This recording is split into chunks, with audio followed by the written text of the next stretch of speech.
élèves, mais de rentrée tout court.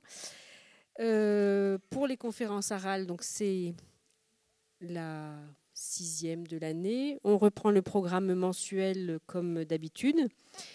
On ne va pas quitter tout à fait le Limousin puisqu'on va rester quand même en campagne, mais on va un petit peu sur les extérieurs. Et je vais laisser M. Pellet présenter la conférence de Mme Pellet. Merci Joël. Je la présenterai très peu. Le titre est assez parlant. La vallée du Mars et ses plateaux. Et le sous-titre, c'est un pays de moyenne montagne. Tout ce que je peux rajouter, c'est que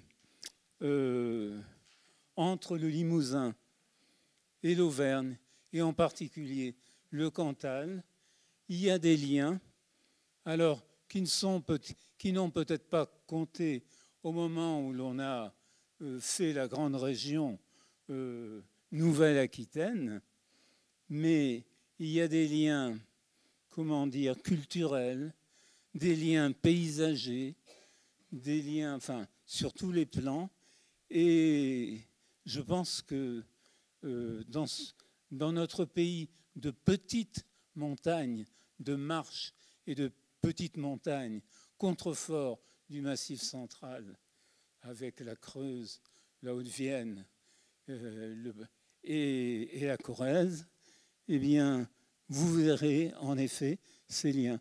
Donc, Michel, voilà, je te donne la parole. Donc je vais vous parler de la vallée du Mars et de ses plateaux. Alors pour vous situer la vallée du Mars, déjà il va falloir que je me familiarise avec cet appareil. Voilà.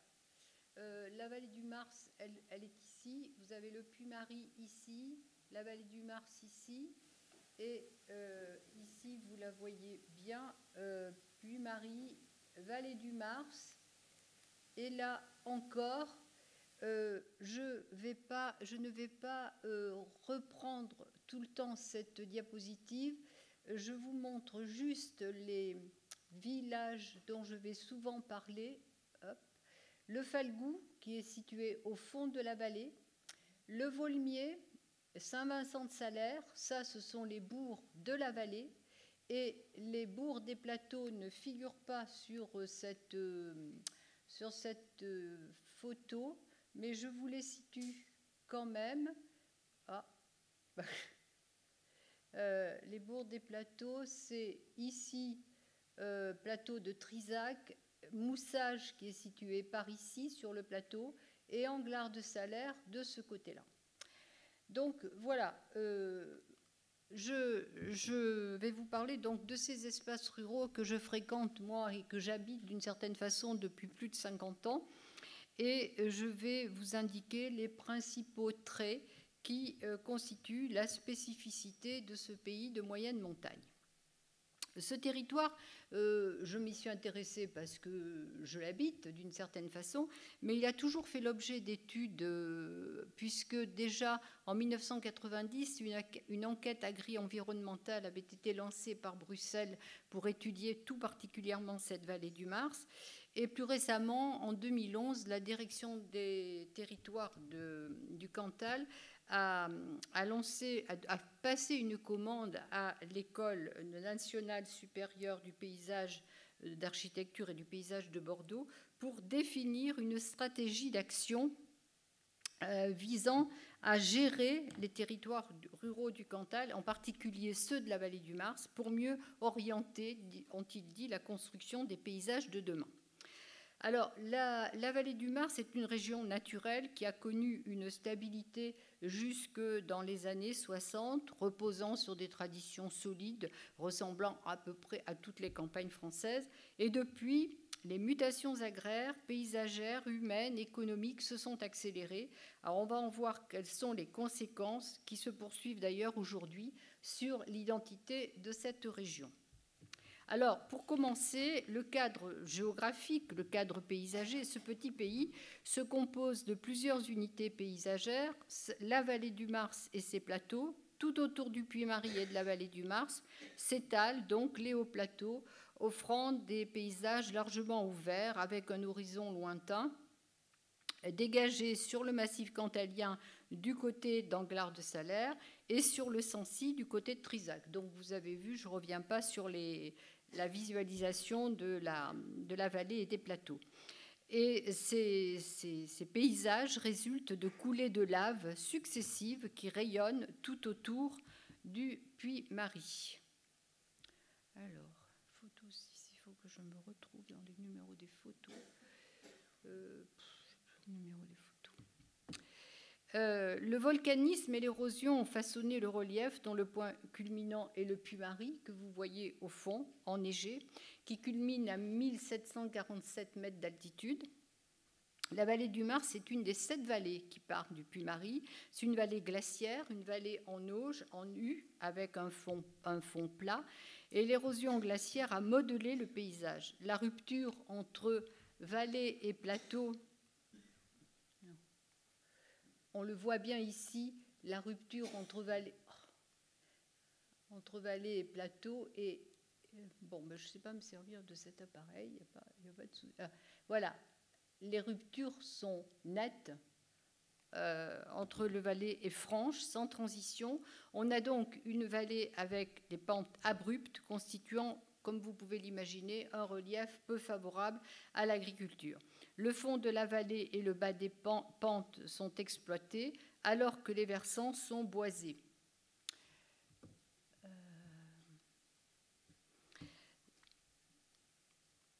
Vous voyez l'importance de l'impact de la forêt et de la végétation, quand je dis qu'il y a peu, finalement, dans le fond de la vallée herbagée et les pentes boisées. Cette vallée est parcourue par la rivière Mars. La rivière Mars, qui prend sa source dans la montagne, dans le Puy-Marie, à plus de 1500 mètres d'altitude. Le cours d'eau descend d'abord les pentes du sud-ouest du Puy-Marie, juste au-dessus du bois du Falgoux, et ensuite la rivière s'écoule en direction du nord-ouest, et en sud au sud, elle se jette dans la Sumène. Cette rivière pittoresque a parfois des allures de torrent que les pêcheurs affectionnent beaucoup pour la pêche à la truite, notamment au printemps. Le climat, il est lié à la situation et au relief. C'est un climat de moyenne montagne avec une grande variabilité d'un endroit à l'autre et d'une journée à l'autre. Il s'agit d'un climat rude. En saison froide, la neige ne tient durablement que sur les plateaux, sur la partie Ubac ou tout au fond de la vallée, contre le Puy-Marie, là où il y a une forêt, parce que le sol, la neige, en quelque sorte, est protégé par la forêt. Voilà encore le Mars. Le climat, il est lié à la situation donc, et au relief dont je vous ai parlé. La situation de la vallée et celle des plateaux les ont préservés jusque-là des pollutions industrielles, mais l'enclavement et l'hémorragie démographique sont les raisons de la faible pression humaine sur l'environnement. La nature de l'activité agricole et les modes d'exploitation naturels, comme la transhumance ou l'estive, ont longtemps constitué la meilleure protection de la nature. Alors, pour parler d'altitude, la vallée du Mars a une altitude comprise entre 920 mètres près du Puy-Marie et 680 mètres plus on s'en éloigne quand on arrive à la route de Mauriac, et celle des plateaux, elle varie entre 900 et 1400 mètres. Le climat et la géologie expliquent la densité et la diversité de la végétation. La prairie naturelle est riche.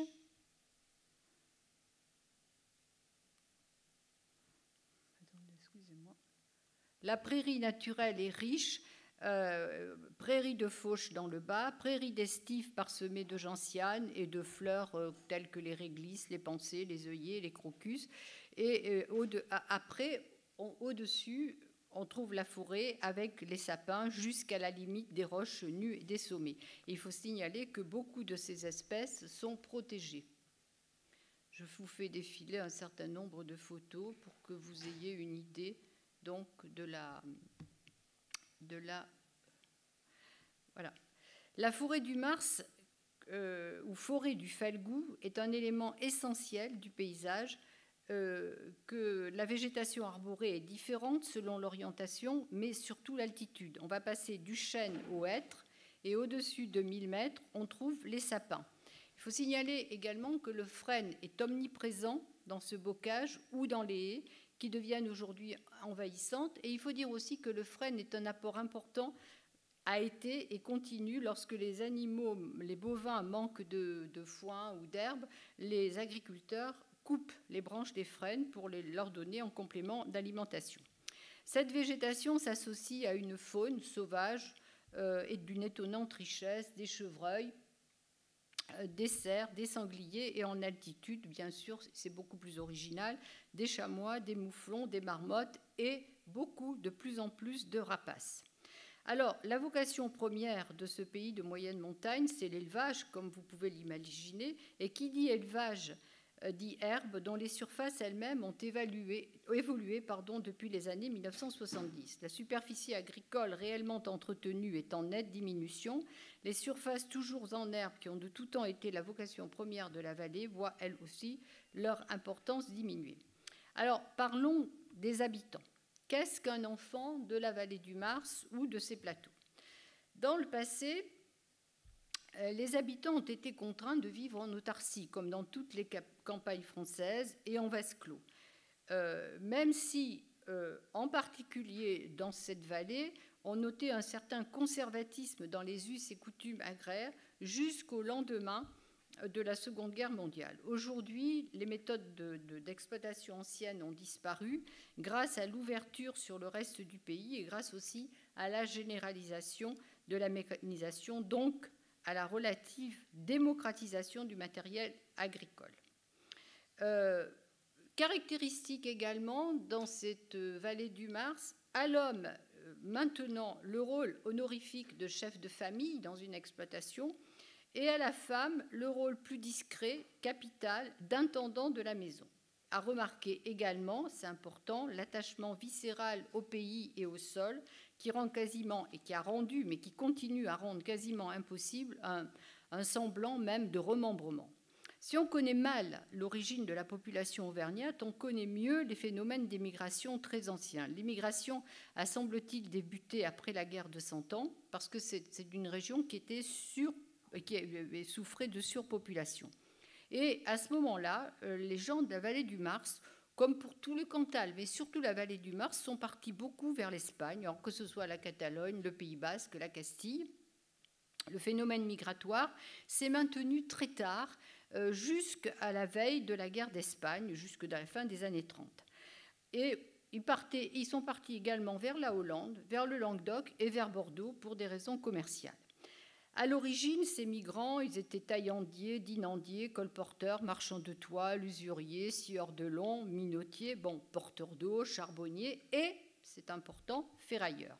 Parce que chaque zone cantalienne a sa spécificité quant à la nature des migrants, de ceux qui s'en vont. Et il se trouve que la vallée du Mars est également appelée vallée des ferrailleurs, parce qu'à la fin du 19e, tout au long du 19e, des jeunes qui n'avaient pas de travail au pays sont allés travailler dans la capitale et ils ont, même s'ils étaient moqués souvent parce qu'ils s'exprimaient mal en français, ils avaient quand même la volonté de travailler, toujours de travailler. Ils étaient peu rémunérés, mais tout ce qu'ils gagnaient, ils mettaient de côté. Et ils se sont constitués comme ça une petite réserve d'argent, enfin une importante réserve d'argent, toujours dans la ferraille. C'était la ferraille. Et quand ils ont constitué un bon matelas d'argent, je dirais, pour parler familièrement, ils sont revenus dans la vallée et là, ils ont fait construire des maisons, fin 19e, début 20e. Ils reviennent au pays natal, ils y font construire de belles demeures bourgeoises, d'abord pour y passer des vacances, et puis pour y finir leur jour. Et la haute vallée du Mars, avec ses belles propriétés, je vous montrerai une photo tout à l'heure, du 20e, est un des exemples caractéristiques de ce reflux des Auvergnats de Paris. Alors, elles étaient construites où, ces belles maisons? à proximité d'où se situait la ferme dont ils étaient originaires, et où les parents avaient travaillé dur. Et ces belles demeures, vous verrez, même si elles n'ont pas de style extraordinaire, mais elles contrastent avec l'environnement très austère habituel. À l'heure actuelle, la génération des bâtisseurs a bien entendu disparu, et leurs héritiers sont moins attachés à la terre cantalienne, à la terre du Valail du Mars, et ils n'y viennent plus guère que pour les vacances. Ce sont des maisons qui sont fermées presque 11 mois sur 12. Mais la réussite enviable et la notoriété de quelques-uns ne peuvent pas faire oublier qu'elles sont aussi le signe d'un affaiblissement préjudiciable, l'hémorragie démographique. Ces habitants de la vallée du Mars et de ces plateaux, quand ils ne vivent pas dans les hameaux ou les fermes isolées, donc je vous l'ai dit, sont regroupés sur 3 communes dans la vallée, le Falgoux, le Volmier, Saint-Vincent-de-Salaire, et sur les plateaux, Trizac, Moussage et Anglars de Salaire. Et comme vous pouvez l'imaginer, il y a une véritable hémorragie démographique et la population régresse régulièrement. Donc c'est vraiment un gros tassement au niveau démographique. Alors cette vallée, elle a des atouts au départ. Ces atouts, sont essentiellement des atouts patrimoniaux que j'ai divisés en 3 parties. Première partie, les atouts patrimoniaux. Première partie, le patrimoine paysager. Ce patrimoine paysager naturel est très riche, grâce au sol volcanique à forte potentialité économique, à une herbe abondante et de qualité, on aura l'occasion d'y revenir, à une eau omniprésente, avec en premier lieu la rivière Mars, mais aussi la rivière Mariou, les cascades, on va revenir, voilà, les cascades, des milieux forestiers aux essences variées d'une grande diversité biologique et des paysages uniques. La vallée elle-même, profonde, creusée par le courant du Mars, élargie par le passage des glaciers, semble réunir à elle seule toutes les caractéristiques des autres vallées qui sont autour du Puy-Marie. Les 2 versants de la vallée sont très contrastés. Côté Adré, qui est exposé au soleil, des hameaux se sont installés sur les pentes, alors que sur le versant exposé au nord, Lubac, plus froid, plus humide, la déprise, dont on va reparler plus loin et qui est le mal de la vallée, la déprise est encore plus visible. Les plateaux surprennent les promeneurs par leur grande amplitude et parce que leur base est rocheuse et découpée, les plateaux eux-mêmes font le lien avec les premiers sommets. Je ne sais plus, là je suis un peu perdue dans mes photos. Voilà. Vous voyez l'amplitude des sommets, les plateaux et au premier rang, bon, c'est pas très actuel, les moutons, mais bon, il y en a quelquefois. Plus on s'élève en altitude, plus l'habitat se disperse et se raréfie avec les derniers hameaux, les dernières fermes, et puis encore un peu plus haut, les derniers burons, dont quelques-uns ont été restaurés. De très nombreux burons sont en ruine. Vous voyez là-haut un buron, et non seulement ils sont en ruine, mais quelquefois il y a même un arbre qui pousse à l'intérieur. Ces burons, ils sont rachetés, quelquefois, on en reparlera tout à l'heure. Les plateaux sont striés, eux, par des murs de pierre, des murets de pierre, avec des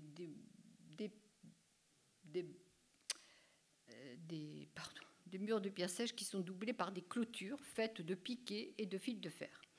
Cette amplitude que découvre le promeneur, vous voyez l'amplitude de l'horizon au loin, contraste avec les pics et les sommets de la chaîne du Puy-Marie, et en se retournant, il découvre un vaste horizon vers l'ouest, le Limousin, voilà, le Limousin à l'ouest, et vers l'est, tout au fond, c'est le puits de Sancy, qui culmine, lui, à 1886 mètres. On ne peut évoquer le patrimoine paysager de la vallée sans reparler de la forêt du Mars, forêt du Falgoux, qu'on appelle aussi du Falgoux, qui représente quand même, au fond de la vallée, dans le fond du cirque glaciaire, une superficie de 700 hectares.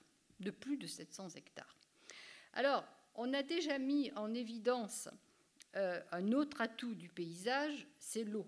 L'eau, la rivière Mars et les cascades nombreuses tout au long de la vallée qui descendent du plateau de Trisac vers la vallée, et il y en a également tout au long de la vallée. Donc ce territoire dispose d'un patrimoine paysager important, mais il dispose également d'un patrimoine bâti très riche. Alors, patrimoine bâti très riche avec la maison traditionnelle auvergnate, un toit de lauze, des fontaines, des fours à pain, des croix, des étables, des maisons de bourg qui font le bonheur des touristes et des photographes à la saison touristique. La maison traditionnelle, elle est construite en pierre, quelquefois couverte d'un enduit et couverte de lauze ou de schiste gris. Toutes les constructions traditionnelles du pays présentent des qualités communes. On est frappé par leur robustesse liée à la qualité des matériaux volcaniques. Il ne faut pas oublier qu'on est dans un pays volcanique et les matériaux sont des matériaux volcaniques, employés et au savoir-faire des hommes. Les murs sont très épais et les toits sont pentus pour alléger la charge des charpentes, surtout quand il y a de la neige ou qu'il y avait beaucoup de neige l'hiver. On remarque une grande simplicité avec l'homogénéité des matériaux, des couleurs, tout est un peu gris. Ces constructions s'intègrent dans le paysage, ce qui contribue à la personnalité du bâti de ce pays. Situées généralement sur des versants abrités, orientées au sud et à l'est la plupart du temps, toutes ces maisons, les maisons de la vallée, sont adaptées aux contraintes naturelles et économiques. Plus l'altitude est élevée, plus l'habitat est trapu, ramassé sur lui-même, avec un toit à forte pente, des murs très épais et des ouvertures très étroites.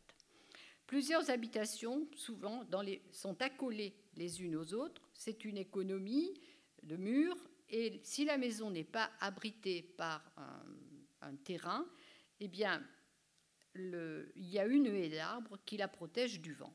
Les bâtiments secondaires jouent également ce rôle. Souvent, à côté, vous avez un retour avec une grange ou des étables.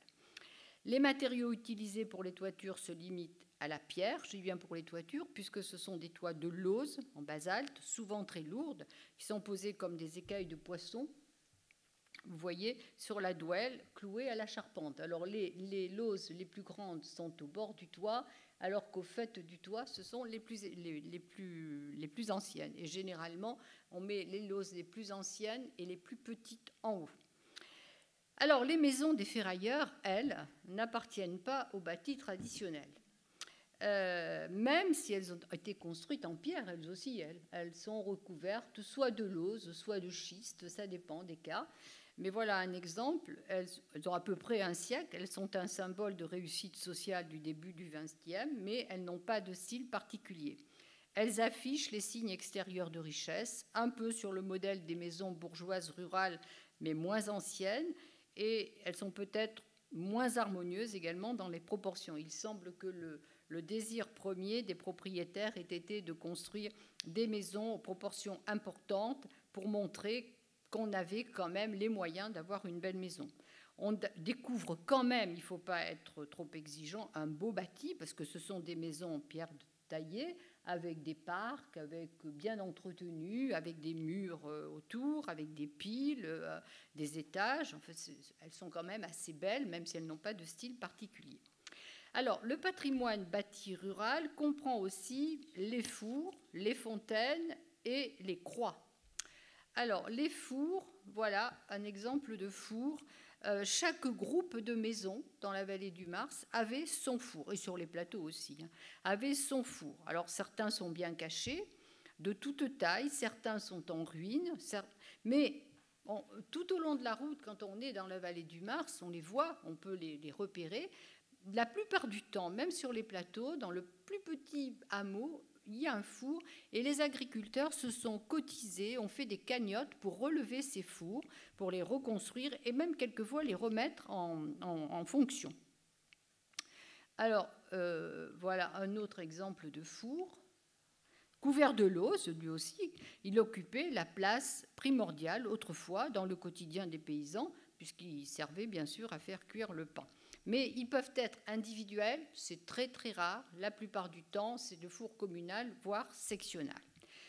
Et dans l'ensemble, ils sont très bien entretenus. Il n'y en a plus beaucoup qui sont en ruine. Alors, vous voyez, là, il y a l'intérieur du four. Quand même, c'est pas un petit four, hein, on peut s'y tenir. Alors, deuxième, autre élément du patrimoine rural, les fontaines. Voilà, la fontaine de Moussage. Cette fontaine, je l'ai photographiée parce qu'elle me tient à cœur, pour tout vous dire d'abord, et parce qu'elle a été classée par les monuments historiques.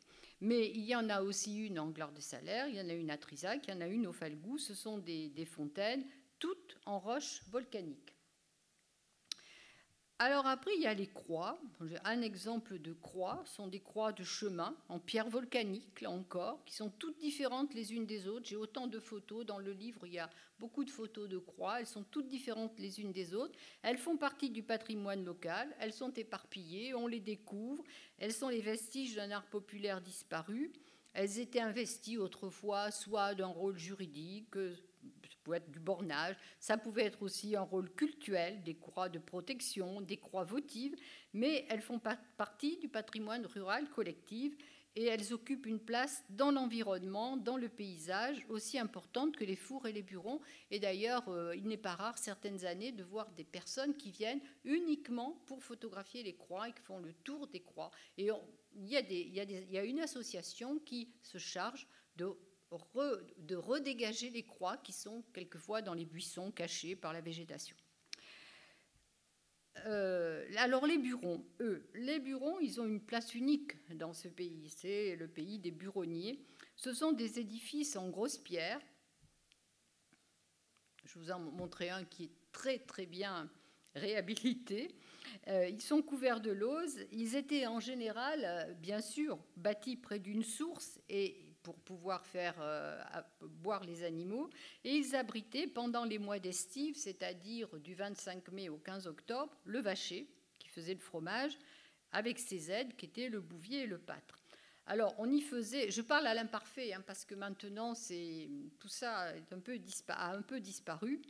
On y faisait un excellent cantal, exclusivement avec le lait des vaches de Salaire. La plupart des burons sont aujourd'hui abandonnés. Alors, il y en a quelques-uns qui sont situés dans des cadres exceptionnels, qui fonctionnent encore à l'ancienne et qui sont là un peu pour les touristes l'été, parce qu'on fait des visites et il y a quelqu'un qui explique un peu le fonctionnement du buron.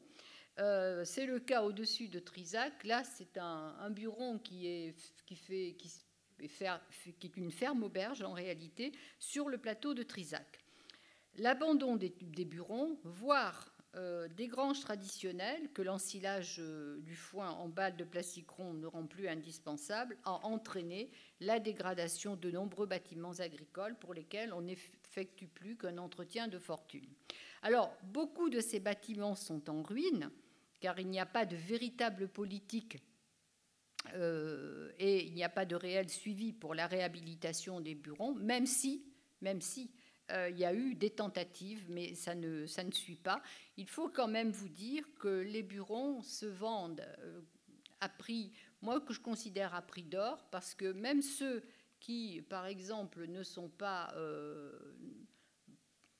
qui sont moyennement beaux, on dira, celui-là, il est particulièrement petit, mais celui-là, il est un peu grand. Ce sont des burons qui, cet été, étaient encore au minimum à vendre à 150 000 €. Donc, ce n'est pas rien, alors qu'il n'y a rien à l'intérieur, il y a tout à refaire. Alors, après les burons, toujours, il y a un mot sur les châteaux, c'est bien la moindre des choses.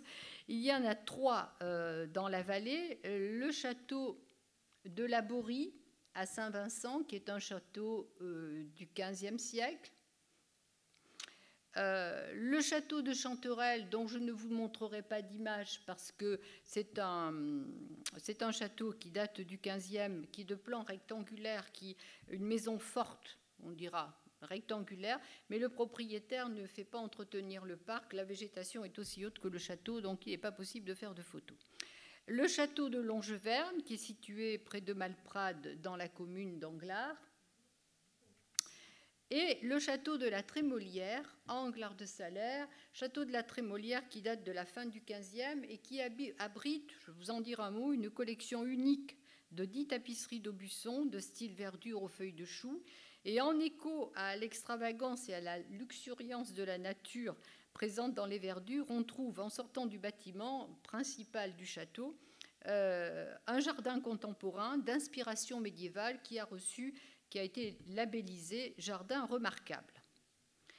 Alors les églises, patrimoine bâti aussi. Alors l'église de Saint-Vincent, qui date, elle, de la fin du XIIe et qui est un très bon exemple de l'église rurale typique de la Haute-Auvergne. L'église d'Anglars-de-Salaires, qui est une église importante, grande, très caractéristique de l'art roman auvergnat aussi, qui date du début du XIIe avec un porche du XIIIe. Alors, l'église de Moussage, elle, la voilà, l'église de Moussage, mais elle vaut surtout par son abside. Et il faut signaler qu'à Moussage, il y a eu pas moins de 6 châteaux à une époque, dont l'un à Valent, qui datait du XIIe siècle. Il ne reste plus rien de ce château, mais il reste le tympan qui est exposé, enfin qui repose sur la place de l'église à Moussage, entre la fontaine et l'église. Voilà ce tympan donc Et puis l'église de Moussage abrite également cette merveille de l'art roman qui date du XIIe, Notre-Dame de Clavier, une Vierge en majesté en bois polychrome, qui a été remarquée par André Malraux quand il était ministre de la Culture. Et une copie se trouve, elle était dans une chapelle, dans cette chapelle exactement, en contrebas, dans la vallée, et c'était son lieu d'origine. Alors on a fait faire une copie. La copie repose dans la chapelle de Jaillac et l'original est dans l'église de Moussage. Cette statue, elle a été restaurée dans les ateliers du Louvre et elle a fait, elle aussi, l'objet d'un classement à l'inventaire des monuments historiques. Alors voilà la chapelle de Jaillac, qui, elle, date de 1109 exactement.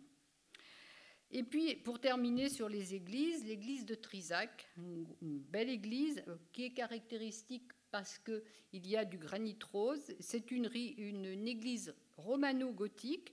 La nef et le chœur sont romans. Le transept apporte une touche gothique. Et à l'intérieur, il y a des retables, il y en a plusieurs, qui sont baroques. Voilà donc pour le patrimoine bâti assez riche.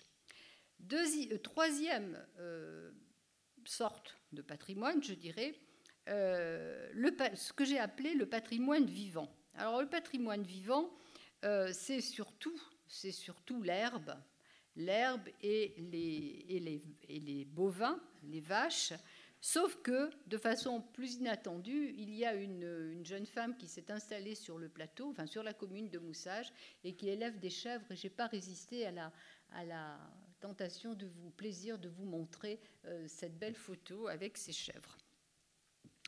Donc, le Cantal tout entier, donc, comme je vous l'ai dit, est un département herbagé, puisque les parcelles en herbe occupent, pour tout le Cantal, 95% de la surface agricole, et c'est encore plus vrai dans la vallée, c'est uniquement de l'herbe. On a quelques jardins pour les exploitants, mais enfin presque pas.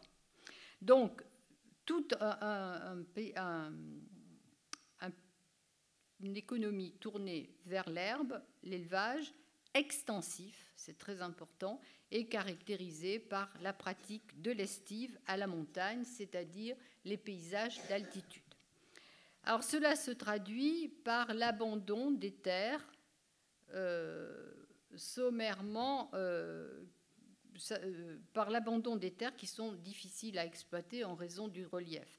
Là, et cela se traduit aussi par la constitution d'unités de production plus grandes, bien outillées, plus productives. Le paysan est souvent devenu un chef d'entreprise. On fait de la viande ou on fait du lait et on exporte ces produits en même temps parfois et on achète tout le reste. On est bien loin de l'économie autarcique des années 50. Alors, le nombre d'exploitations s'est considérablement réduit, comme dans tout le reste de la France, mais un peu moins quand même. Mais de 1970 à 1997, le nombre des exploitations a chuté de moitié. La réduction est moindre qu'au niveau national ou régional. Pourquoi ? Parce qu'il y a une politique active d'installation et de renouvellement des exploitants, avec pour conséquence un net rajeunissement de la population agricole. Et ça, c'est très important. Lors du dernier recensement général de l'agriculture qui date de 2020, enfin, dont on a les résultats et qui date de 2020, il y avait 16 exploitations dans la vallée et plus de 100 sur les plateaux. Mais ce qui caractérise ces exploitations, c'est que à l'heure actuelle, maintenant, en 2024-2025, c'est la jeunesse de la population agricole et c'est elle qui contribue au dynamisme et à la modernisation. Ça vous paraît peut-être étrange ce que je suis en train de vous dire, mais vous allez comprendre un peu plus tard, au dynamisme et modernisation des méthodes de gestion et d'exploitation et aussi l'esprit d'entreprise dont font preuve ces jeunes. La vallée et ses plateaux, un autre atout aujourd'hui sur lequel je reviendrai, c'est que cette région, qui appartient au parc naturel régional des volcans d'Auvergne, bénéficie à ce titre du label Marque Parc, qui fait le lien entre le terroir et le produit. Et c'est un label qui appartient au ministère de l'Environnement et qui existe depuis 1998. Bon, ceci étant, ayant posé les éléments du patrimoine et des atouts, il faut dire que les problèmes sont quand même, comme vous pouvez l'imaginer, assez nombreux. D'abord, problème démographique. Bon, comme vous pouvez penser, c'est vraiment assez catastrophique au niveau démographique. Cette diminution de la population, elle s'accompagne d'une forte déprise agricole et l'un ne va pas sans l'autre. La déprise agricole entraîne la déprise rurale et inversement. En agriculture, le mot déprise, je vous le rappelle, signifie l'abandon des terres ou de certaines parcelles et le recul des superficies exploitées. Et la déprise agricole est souvent associée, je vous le disais, à la déprise rurale, c'est-à-dire à la diminution de la densité de la population. Il y a des villages qui ont disparu. Il y a un village, par exemple, à 1000 mètres, 1100 mètres d'altitude, sur la commune du Volmier, à flanc de coteau, qui a disparu en 1964. Les habitants sont partis parce qu'ils ne pouvaient pas mettre en place la mécanisation nécessaire.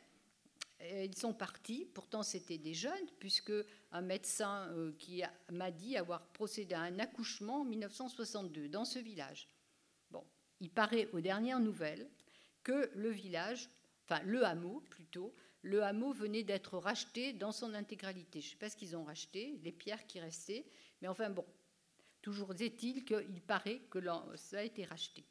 Mais d'autres hameaux sont menacés par la main-d'œuvre est partie, la disparition de la main-d'œuvre entraîne l'abandon des terres les plus difficiles à travailler, car trop pentues, et plus encore, le fait qu'il y ait moins d'agriculteurs, même si les exploitations sont plus grandes, explique que ceux-ci s'attachent à travailler en priorité les terres les plus faciles d'accès, les plus praticables, et pour cette raison, les terres exploitées sont de moins en moins étendues, et la déprise est le problème majeur de la vallée. Et en 1995, j'avais rencontré une dame qui m'avait dit « Madame, le mâle qui a tué, alors qui a détruit l'Espinasse, c'est le hameau qui a disparu, c'est le mâle qui ronge la vallée aujourd'hui. » Ça dit bien ce que ça veut dire. Partout où l'homme passait naguère avec la faux, la moto faucheuse, eh bien, c'est la végétation arborescente qui a pris la place, en fait. Vous voyez, là, la forêt descend de plus en plus. Là, c'est pareil. Et même si, d'après une enquête récente, il semblerait que la déprise marque un peu le pas.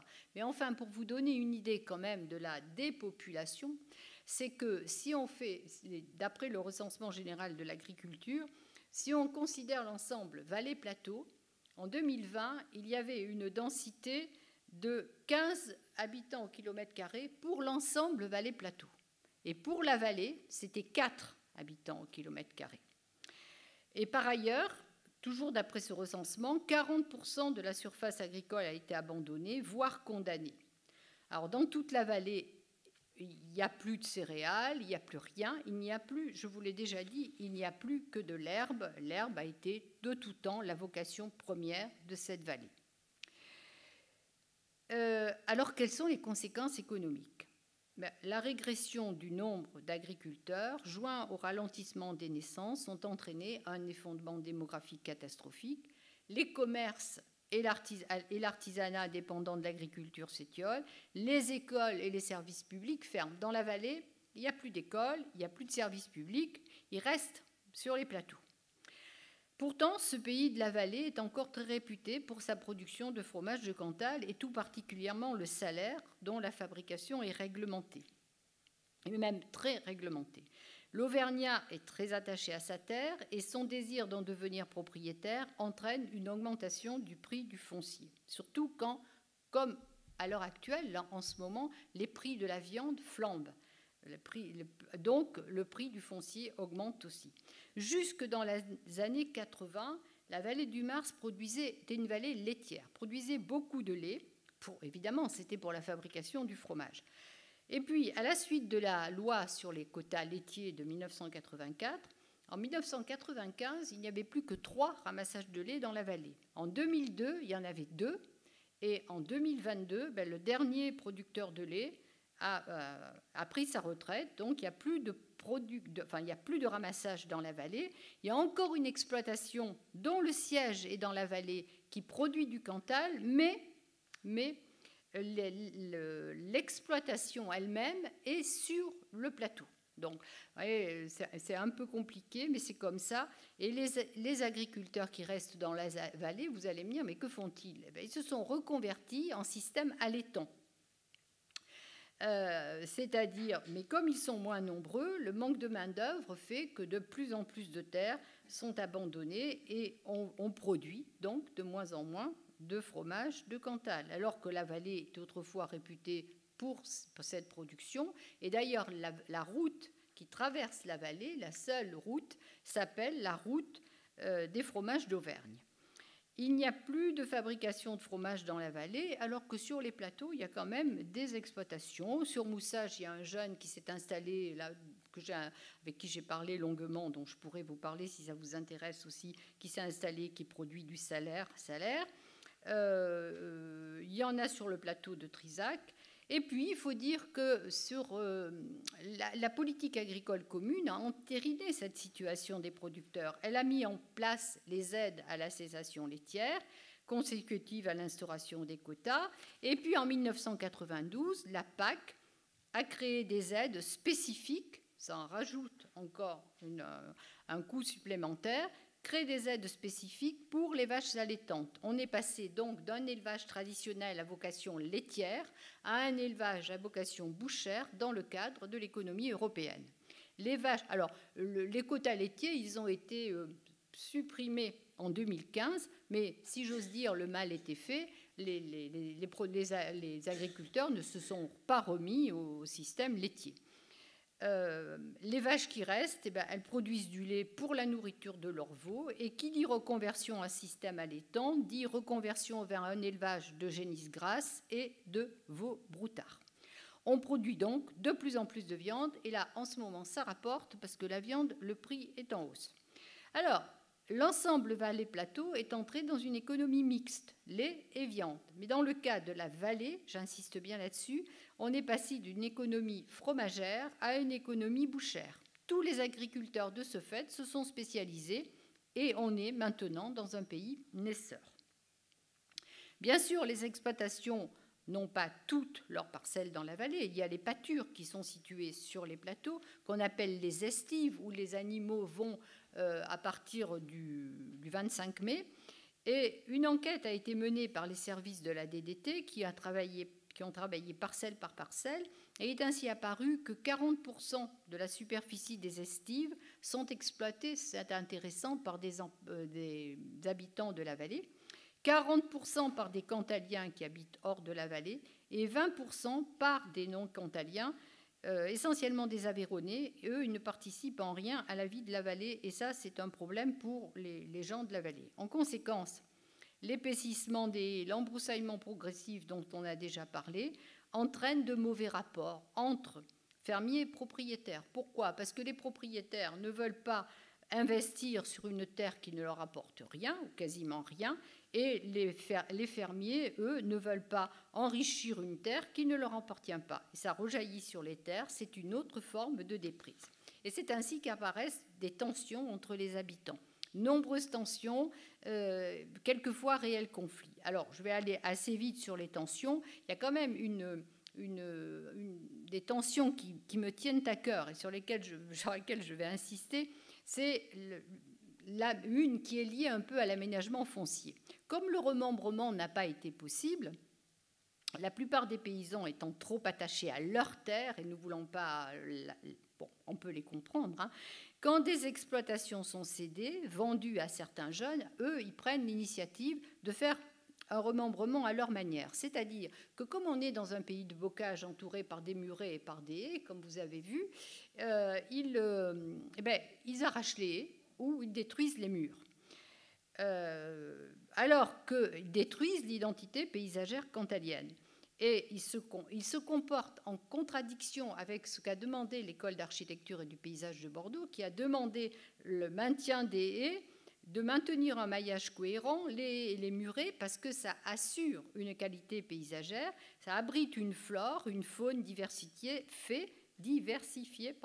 et qui joue un rôle de ralentissement des eaux de ruissellement. De plus, les haies et les murets représentent un intérêt patrimonial et paysager en cohérence avec les pratiques agricoles et les données environnementales, parce que maintenir une haie, c'est un bénéfice écologique et économique, c'est un ombrage pour les animaux, un abri pour les insectes auxiliaires de culture, et ces haies, elles permettent de lutter contre l'érosion des sols aussi, elles tiennent les sols, elles améliorent la qualité des sols, elles n'étaient pas là par hasard, et elles permettent l'infiltration de l'eau et la production de baies et de fruits, et elles permettent aussi le maintien des paysages de qualité et contribuent à l'activité des territoires.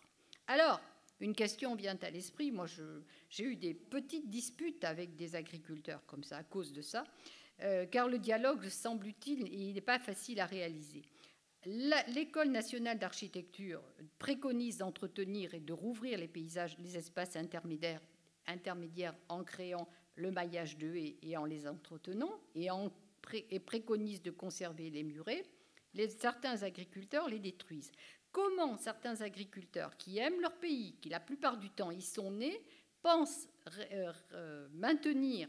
respecter le paysage ancestral, composé d'une alliance harmonieuse entre la nature et le patrimoine, alors qu'ils le détruisent partiellement? Alors, certainement, la raison est économique, mais c'est une contradiction qu'il faut mentionner. Les uns relèvent, les autres démolissent, les uns sont soucieux du patrimoine à long terme, les autres pensent d'abord à ce qui rapporte immédiatement. Et sachant que la stratégie consiste à concilier le maintien de l'activité agricole avec l'activité touristique en prenant en compte les attraits patrimoniaux pour promouvoir l'identité de l'ensemble vallée-plateau, on ne peut que constater les failles et les tensions persistantes. Bon, il y a d'autres tensions. Hein. Il y a des tensions également à propos d'un projet d'éolienne sur le plateau de Trizac, qui est pour le moment arrêté, mais le promoteur attend la possibilité d'un recours auprès du Conseil d'État. Et par ailleurs, des démarchages sont en cours, c'est très à la mode en ce moment, pour tenter d'installer des panneaux photovoltaïques sur les prairies en altitude. Alors, là encore, on va vers des divisions, car l'identité du pays, l'intégrité de son herbe sont menacées. Alors, certains syndicats agricoles y sont favorables, en voyant là un avantage financier. Mais d'après un avis scientifique que je peux citer, c'est Madame le professeur Collet-Totti, ces panneaux photovoltaïques, elle habite au sommet du plateau de Trizac, donc elle sait de quoi elle parle. Ces panneaux photovoltaïques qui couvriraient les prairies n'ont pas d'intérêt écologique durable, dit-elle. Ils sont élaborés en Chine avec des métaux rares et dans 30 ans, ils ne produiront plus rien. D'après elle, dit-elle, je cite, « Nos montagnes doivent rester des montagnes d'élevage ». Voilà, vous voyez qu'on a encore des tensions et des disputes en perspective. Alors, la réponse à tous ces problèmes devra concilier les intérêts du maintien de l'activité agricole, la sauvegarde du patrimoine et de l'activité touristique.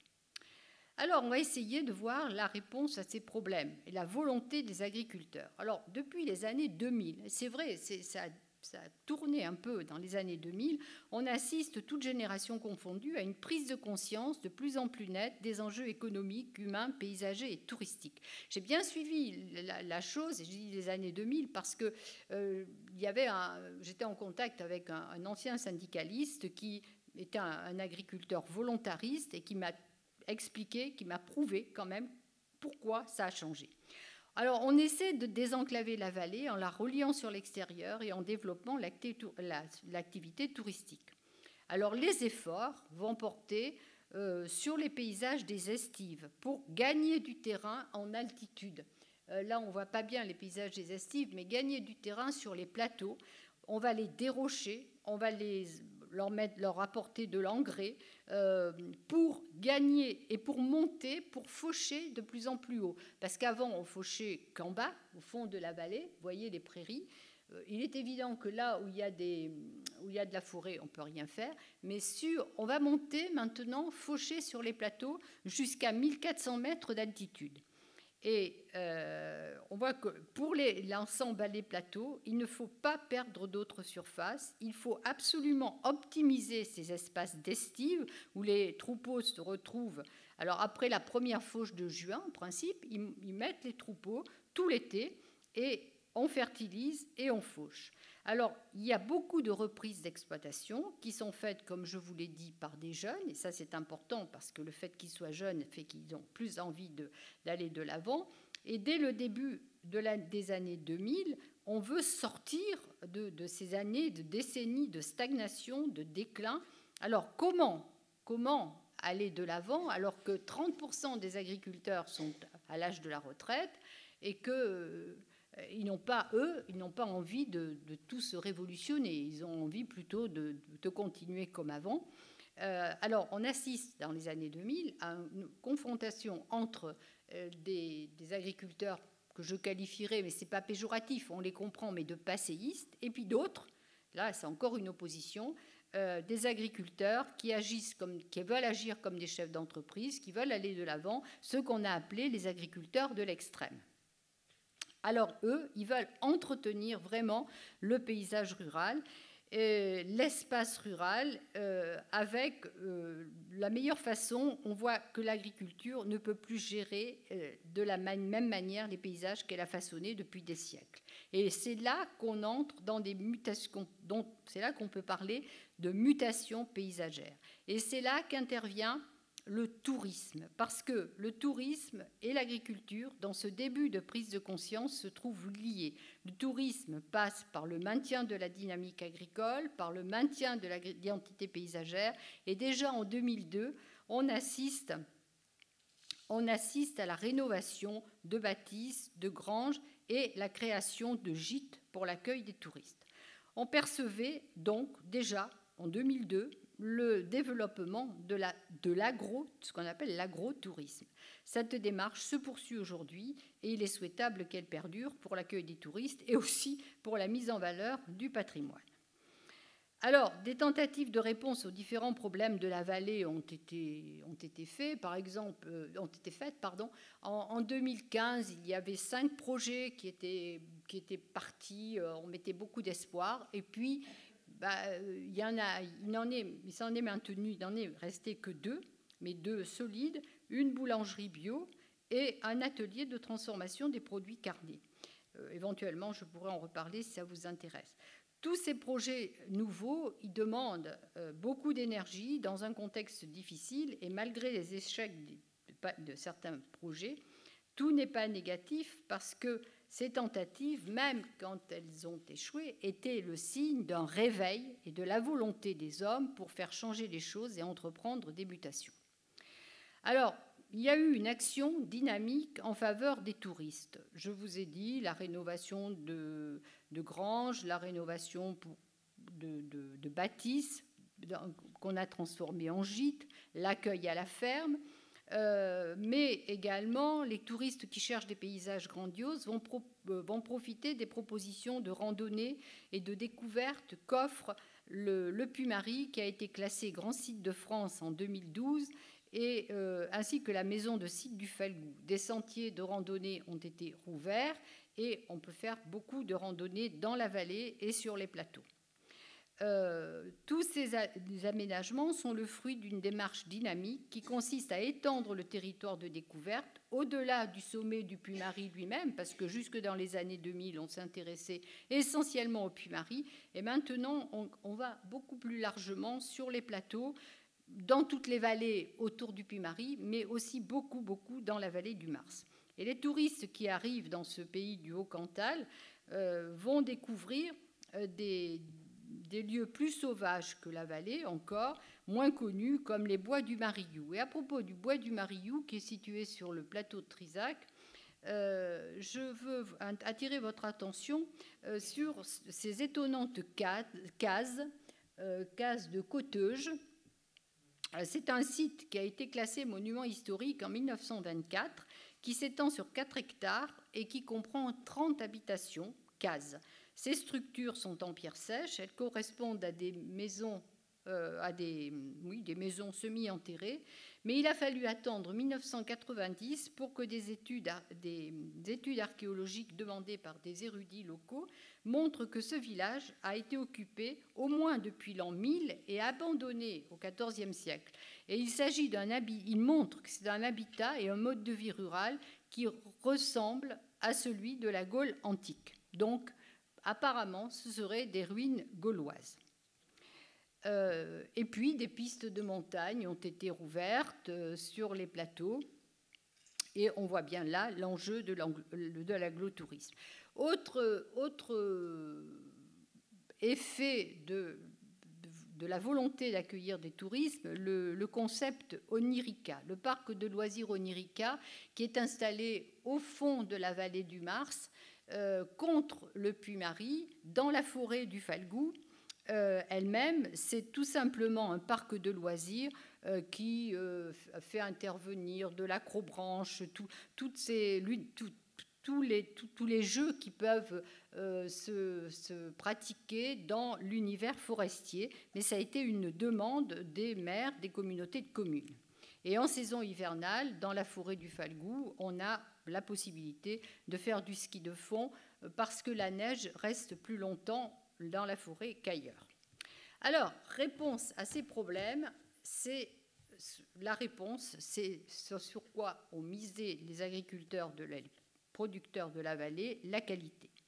La notion de qualité renvoie bien sûr le plus souvent à ce que l'on mange. Mais les enjeux qui intéressent ce pays de moyenne montagne, la qualité est également incarnée par un paysage exceptionnel que l'on essaie de préserver. Tous les atouts de la vallée et de ses plateaux convergent autour de cette notion. Les circuits courts permettent de renouer avec la nature et une alimentation saine. Manger local est une manière de reprendre racine dans un territoire. Manger est un acte agricole. En fonction de la diversité des espèces végétales, le Cantal n'aura pas le même goût quand il est fabriqué au mois de mai, au mois de juillet, au mois de septembre. Tout est fonction de ce qu'il mange. C'est ce que montre bien, c'est ce que mangent les bovins, pardon, les vaches. C'est ce que montrent bien les travaux de recherche de l'INRAE, le pôle AOP du Massif central. Et il est important d'avoir des filières agricoles économiquement durables qui concilie production et préservation de la biodiversité des prairies en lien avec la qualité du produit. Et ça, c'est particulièrement vrai dans la vallée du Mars et sur les plateaux. Comme nous sommes dans une zone à vocation essentiellement bouchère maintenant, le cahier des charges du produit viande salaire prend toute son importance et c'est quand même très, très, très parlant. D'abord, la localisation de l'élevage doit être située sur le parc. Les animaux doivent être nés, élevés et engraissés sur le parc. La race utilisée, la désignation du produit sont mentionnées, ainsi que les pratiques culturelles et environnementales, avec une limitation des pollutions et des nuisances d'élevage, intégration de l'exploitation dans son environnement et le respect du bien-être animal. Et pour arriver à la qualité recherchée, il est nécessaire d'avoir des outils qui permettent de valoriser les produits, de la matière première à la commercialisation. Et ce terroir a réussi à orienter son développement économique avec le souci de différencier les produits d'ici par des démarches de qualité, par la mise en valeur des savoir-faire locaux et de jouer davantage la carte agriculture, tourisme pour les valoriser. Si la qualité est une réponse principale aux problèmes pour survivre, on voit bien qu'elle est également la seule solution pour affronter l'avenir. Celle-ci aussi permet certainement à ce petit pays de moyenne montagne de conserver son identité. Tous les acteurs locaux que nous avons rencontrés nous l'ont dit. Ces acteurs ruraux incarnent la notion d'appartenance à cette région cantalanienne de moyenne montagne et grâce, si on se place sur le plan de la viande de Salers, grâce au terroir, la viande de Salers est unique et le fromage est également unique. C'est au goût qu'on reconnaît la qualité d'un produit. Il y a eu un bras de fer à un certain moment quand il s'est agi de faire appliquer les normes européennes qui étaient très contraignantes pour les producteurs traditionnels, mais en obtenant l'autorisation, par exemple, de continuer à utiliser la gerle en bois, ils ont su résister, pour la fabrication du fromage de Cantal, ils ont su résister sans pour autant cesser d'améliorer certaines conditions sanitaires. La reconnaissance de cette qualité qui passe par le goût se traduit d'abord par la traçabilité et les labels comme le label rouge, AOC, IGP, AB. La qualité, c'est aussi la prise en compte du temps qu'il faut pour faire venir une volaille, un cochon, un veau, pour fabriquer un bon fromage et un produit de terroir a une histoire et il ne faut pas renoncer à cette histoire et c'est l'enjeu de ces exploitants volontaristes de la vallée. Ce qui est remarquable, c'est que déjà tout au début de ce siècle, en 2000, on parlait ici des circuits courts et de la qualité. Après, ça s'est étendu à la nation entière, mais déjà en 2000, on parlait des circuits courts dans le Cantal. Entre tradition et modernité, on assiste à une véritable réappropriation de la notion d'identité de ce terroir. Il est important de comprendre alors comment les acteurs locaux ou les nouveaux venus, parce qu'il y a des nouveaux venus, deviennent les créateurs d'une nouvelle aventure. La qualité s'impose de plus en plus comme la réponse, la seule réponse aux problèmes démographiques, paysagers, humains et économiques. Et les agriculteurs de la vallée, toutes générations confondues, ayant réfléchi, ont joué le jeu et ont permis de faire progresser leur production à la fois en respectant la tradition et en s'intégrant dans une économie moderne, européenne, même si souvent on perçoit leur amertume et leur déception vis-à-vis des institutions. Les plus lucides savent que seuls les hommes sont au cœur des projets pour sauver le pays de la déprise. D'abord, il y a la prise de conscience que le patrimoine premier de la vallée de ces plateaux, c'est l'herbe. Cette herbe de qualité est une caractéristique fondamentale du Cantal et en particulier de la vallée du Mars et de ses plateaux. Les anciens le savaient, mais c'était une idée, mais aujourd'hui, ça relève d'une prise de conscience importante, c'est pourquoi ils veulent optimiser. Ils veulent optimiser cette herbe. Cette herbe, elle porte l'économie grâce à sa qualité nutritionnelle, selon une étude de l'INRAE encore, parce qu'elle est riche en acides gras, en oméga 3, en antioxydants. Elle est riche également par sa qualité sensorielle, puisqu'elle est composée d'essences végétales différentes. Je vous en ai cité, mais il y a aussi le trèfle des Alpes, la réglisse, la gentiane, l'arnica. Cette herbe, c'est un fourrage d'abord. Et c'est ensuite l'arôme qu'elle va donner au fromage. Et le fromage et la viande de Salers, ne l'oubliez pas, sont les deux produits phares qui identifient ce terroir de moyenne montagne. Il n'est pas inutile de rappeler d'ailleurs l'importance de ce savoir-faire du fromager. En 1956, la production de Cantal a obtenu une AOC pour le fromage fabriqué avec du lait de collecte. En 1961, une AOC pour le Salers. À savoir que le Salers, vous le savez sans doute, se décline en deux formes. Tradition Salers, lait cru, bien sûr, vache Salers, lait de vache Salers uniquement, et herbe comme alimentation, sans ensilage. Et le Salers, le troupeau est indifférencié, on peut avoir des Normandes dans le troupeau, du lait cru, c'est un lait cru, et élevage à l'herbe.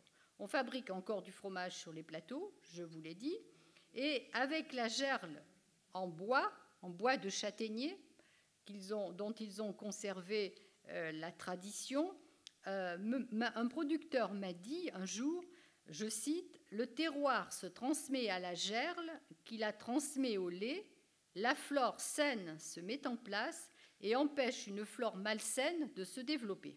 Fin de citation. Donc, on est là dans une production de qualité.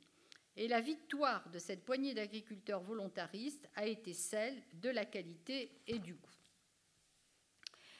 Dans le cadre de la vallée, une autre production de qualité a obtenu la marque Parc, c'est l'élevage des races salaires avec la formule de la ferme à l'assiette.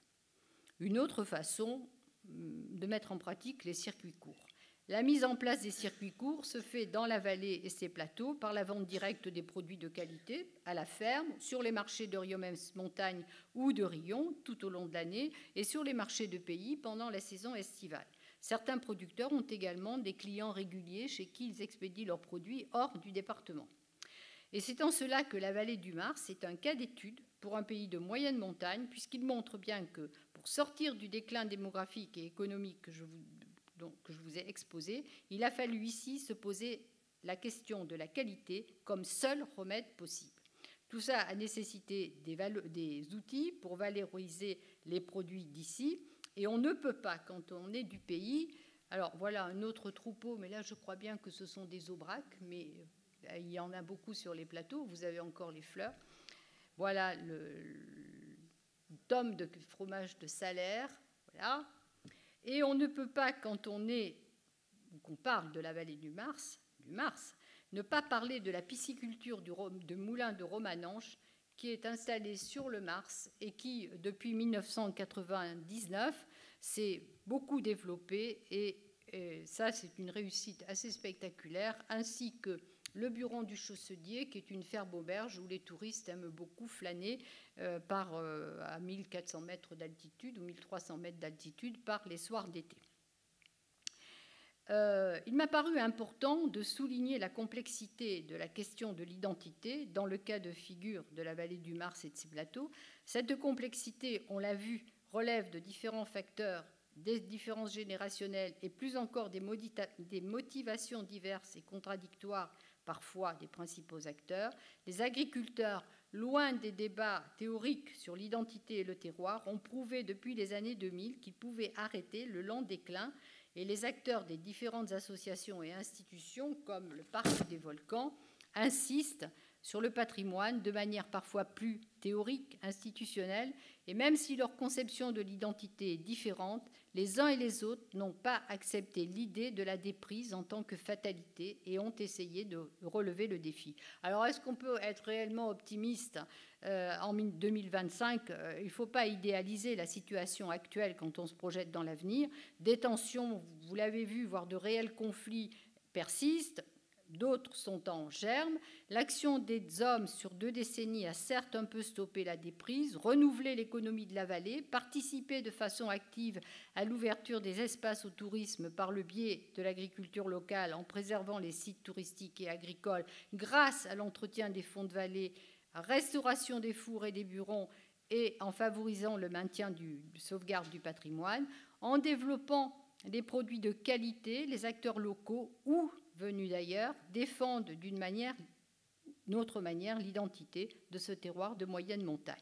Alors le bilan global, il est positif à l'heure actuelle sur le plan économique. La vallée a relevé son défi, même si elle est encore exploitée, comme ils disent là-bas, en partie par des gens venus d'ailleurs, ils ne viennent pas de très loin, ils viennent de l'Aveyron ou de la Lozère, mais ils en tirent profit, ils achètent des terres, ils y parquent leurs vaches, de mai à octobre, mais ils ne font aucun entretien paysager.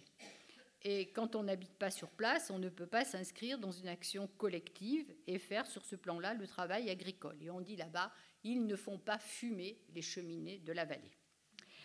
Alors, ce sursaut peut-il être durable cependant, quand on est comme dans toutes les campagnes françaises, on vit la disparition des services au quotidien. Alors, conclusion rapide, perspective d'avenir, je ne sais pas. Pour sortir du déclin démographique, économique ou de l'impasse, la question de la qualité s'est imposée d'abord comme solution aux problèmes rencontrés par les pays de moyenne montagne. Pour atteindre cette qualité qui va permettre de mettre en valeur, en les différenciant, les produits locaux, des outils ont été nécessaires, ainsi que la volonté des acteurs pour les développer. Alors, cette prise de conscience, elle est loin d'être terminée, et elle se poursuivra sans doute encore. Et c'est ce que démontre, je vais terminer là-dessus, c'est ce que démontre par exemple cette volonté exprimée lors d'un salon de l'élevage à Cournon, sommet de l'élevage plus exactement, à Cournon, près de Clermont-Ferrand, en 2022, puisqu'il y a eu une volonté qui s'est exprimée à propos du patrimoine premier de ce terroir, c'est-à-dire l'herbe. En octobre 2022, ont été mis en avant les atouts du modèle herbager, et en matière d'élevage durable, le Massif central souhaite devenir la référence mondiale pour l'herbe. Et il était question, il y a 3 ans, donc presque 3 ans, de creuser la piste de la création d'un label viande élevé uniquement à l'herbe, avec lien au sol très important. C'est un dossier qui était soutenu par Interbev. Alors, aux dernières nouvelles, pour le moment, ça n'a pas encore abouti, parce qu'évidemment, au niveau international, comme vous pouvez l'imaginer, il y a de très nombreuses réticentes. Mais c'est toujours dans les tuyaux, on dira. Une herbe de qualité est donc une caractéristique fondamentale du Cantal, et en particulier du parc des volcans. Les acteurs locaux savent que les paysages de leur pays constituent un patrimoine essentiel qu'ils ont envie de faire connaître, qu'ils doivent entretenir. Sans eux, il n'y aurait d'ailleurs pas de tourisme, puisqu'en maîtrisant la nature, le paysan en devient le jardinier.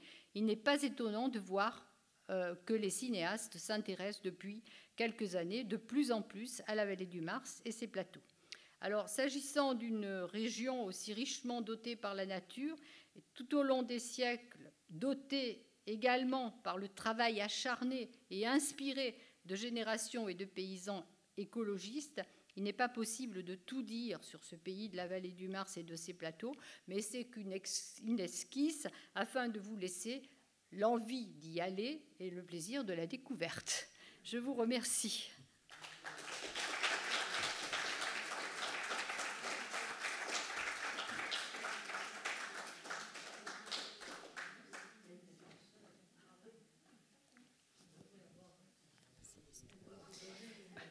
Bien. Merci beaucoup. Passionnariat. Je crois que les approches sont assez diversifiées et intéressantes sur beaucoup de plans. À la fois le plan humain, le plan animal et puis le paysage. Ce sont des questions très complexes qu'on connaît aussi ici dans nos régions. Alors peut-être que vous avez des questions à propos de la conférence ou des éléments. Je vais faire passer le micro si vous voulez.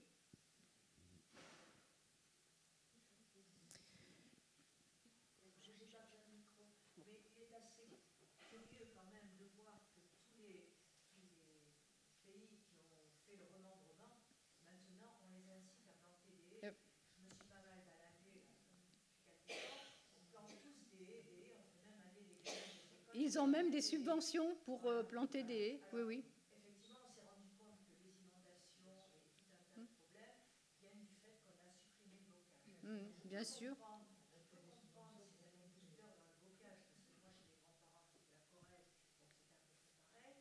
Sur des petites parcelles, avec le matériel qui les tracteurs, ne peuvent pas tourner, non.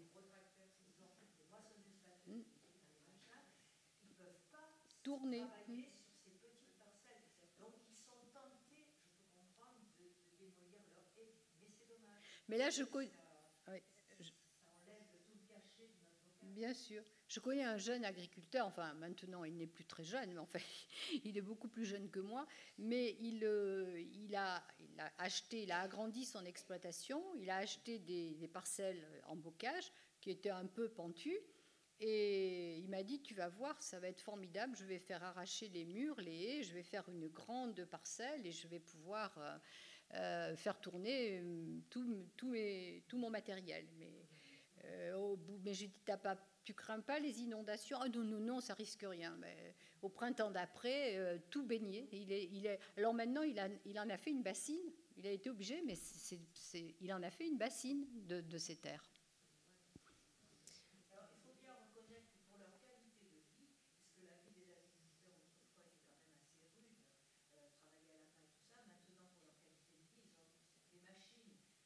sûr. performante, mais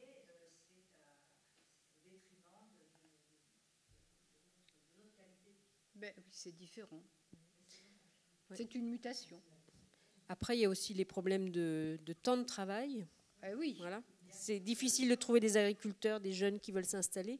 Il y a le problème de l'accueil quand on est étranger et qu'on arrive dans une région rurale voilà, où on n'a pas d'attache. Et puis il y a le problème de la transmission des terres. Et puis effectivement, toute la question des subventions européennes, si on fait le balayage depuis les années 70, 80, 90, 2000, on voit que par programme, eh bien, effectivement, après, ça modifie le paysage par l'eau. Voilà. Et après, il y a le problème de la santé animale qui est très important en ce moment. Oui. Et pas évident. Et puis, ils ont été marqués aussi par la crise de la vache folle dans les années 98. Hein. Oui, j'ai été concernée par les éoliennes, par un chantier. Et dans les travaux préparatoires, il y a eu beaucoup de réunions, beaucoup de thèmes abordés, dont celui du paysage. C'est pour ça que j'étais intéressée aussi. Alors voilà. Pour le moment, là, dans cette vallée, sur ces plateaux, c'est arrêté. Mais si on pousse la promenade vers Saint-Flour, on a énormément d'éoliennes sur la Planaise. Tout ça, je pense que c'était pour amadouer un peu tout le monde, pour montrer que tout le monde est préoccupé par les paysages. Mais on a eu cette question qui a été posée à l'Assemblée. Qu'est-ce qu'un paysage ?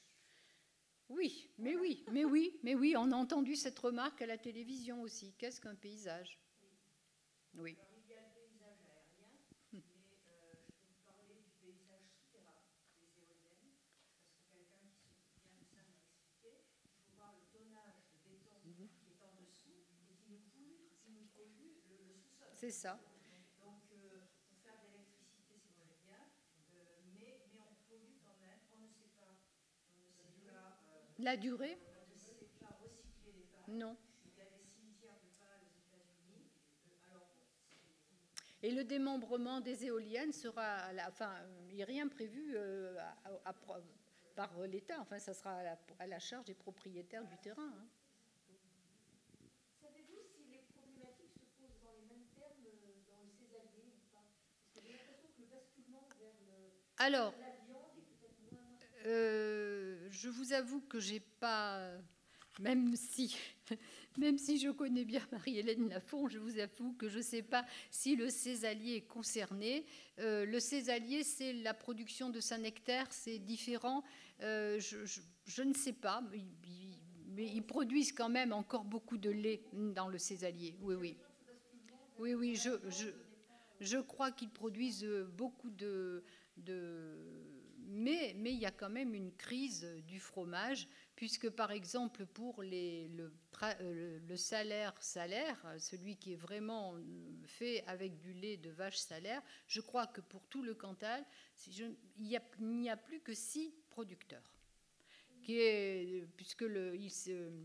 Au départ, il s'est affiné à Neussargues et il n'y a plus que 6 producteurs. Donc il faut manger du fromage. Il faut manger du fromage, du Saint-Nectaire et du Cantal, voilà. Et de la viande. Mangez de la viande, mais mangez-en mieux. En étant flexitarien.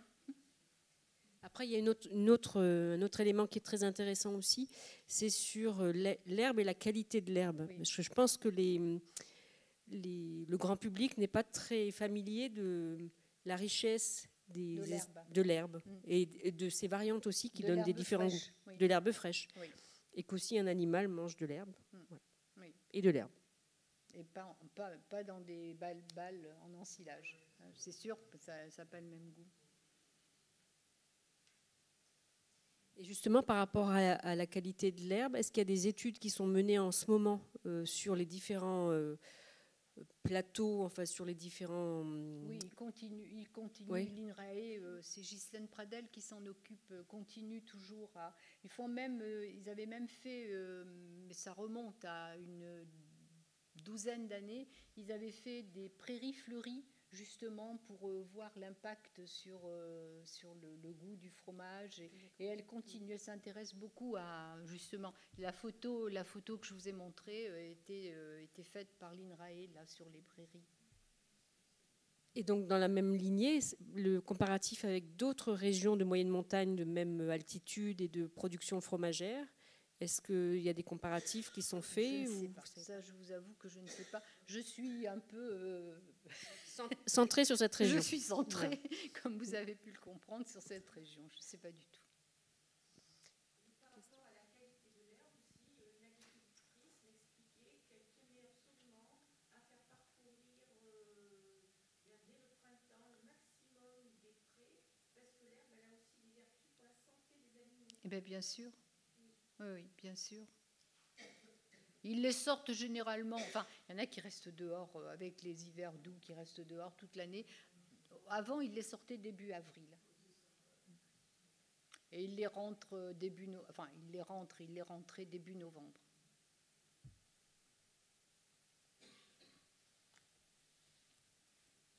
D'autres éléments? Bien. Oui. Ah non, mais ça ne m'engage pas moi. J'en ai vu un cet été qui attaquait les chardons sur des hectares et des hectares de planète à la débroussailleuse. C'est-à-dire qu'il faut prendre vraiment soin de son terrain. Oui, mais bien sûr. Non, mais là, si vous voulez, je me suis fait l'écho des producteurs de la vallée qui... bon, c'est vrai que... Ouais.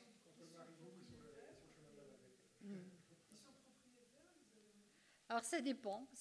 Il y a des propriétaires, ils ont acheté quand les prix étaient bas, ils se sont venus quand les prix du foncier avaient baissé, mais la plupart du temps ils sont fermiers, mais le prix du fermage n'est pas très élevé, donc... mais c'est vrai qu'on ne les voit pas. On voit leurs vaches, eux on ne les voit pas. Non, ce sont des aubracs. Des aubracs, oui. Ce sont des aubracs. Elles sont belles aussi, hein. Elles sont très belles, les aubracs. Oui, souvent. Pour apporter. Oui, pour la viande. Bien sûr, pour la viande.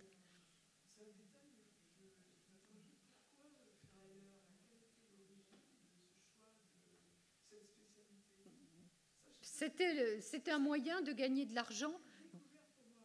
D'autres devenaient charbonniers, mais dans la vallée, on connaît des familles, ils s'étaient orientés. Puis il suffit peut-être que l'un ait commencé, et puis c'est la vallée des ferrailleurs. Ben, ils ramassaient les ferrailles, tout ce qu'ils trouvaient, ils revendaient, et ça rapportait bien.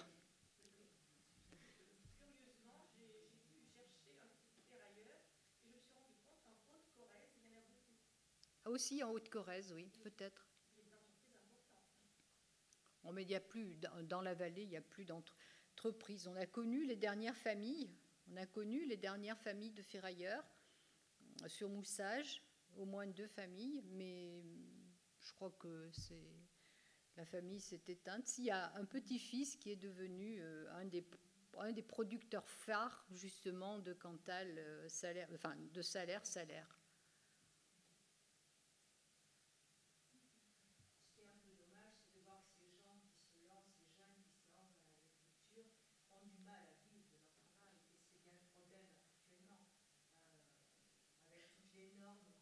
Là, pour ce qui est de la vallée, là, je pense qu'ils ne vivent pas mal. Mais parce qu'ils sont très spécialisés aussi.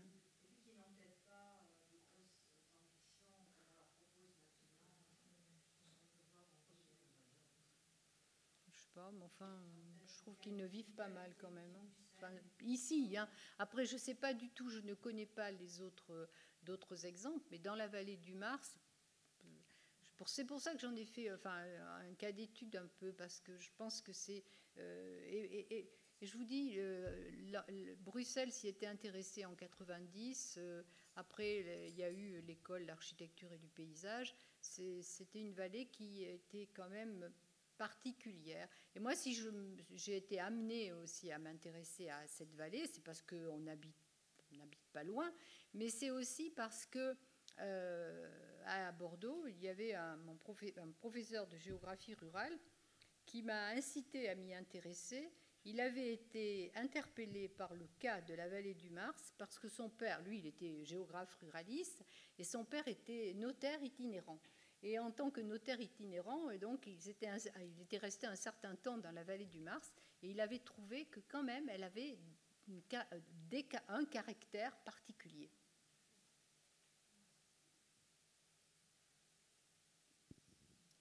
Bien. Merci. C'est vrai que ça donne envie d'y aller. Ça, c'est le plus beau compliment qu'on puisse me faire. Merci à vous. S'il n'y a pas d'autres questions, je vous souhaite une bonne soirée. Je pense que vous avez ramené des ouvrages aussi. J'ai des livres, là, des livres qui est sorti en décembre dernier. Oui. Voilà. Je vais rallumer peut-être.